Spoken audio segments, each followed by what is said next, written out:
छी सुनू ना की कहै छी होली में नहीं जाऊ ना परदेश होली के बाद चल जाओ हमरा शौक नहीं छल जे होली हमें तक घर बैस के बनैतौं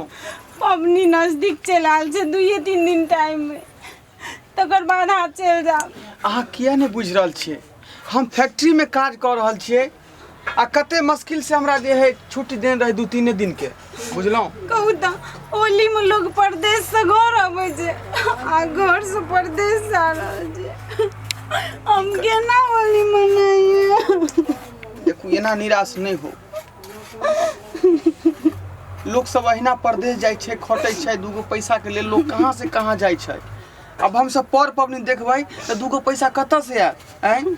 ई 16 सिंगार कहाँ से आत 4-5 दिन के बाद चल जब न किस दिन के बाद नहीं बुझे छिए फैक्ट्री वाला बात छे यदि टाइम पर नहीं जबै त हमरा फैक्ट्री से बाहर क देतै हम ककरा संग होली गेलिए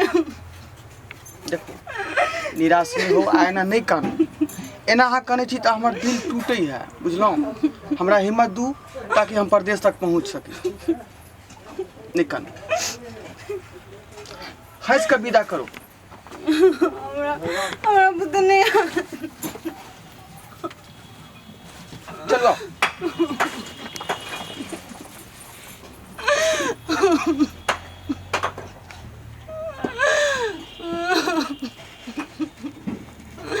नहीं जाओ ना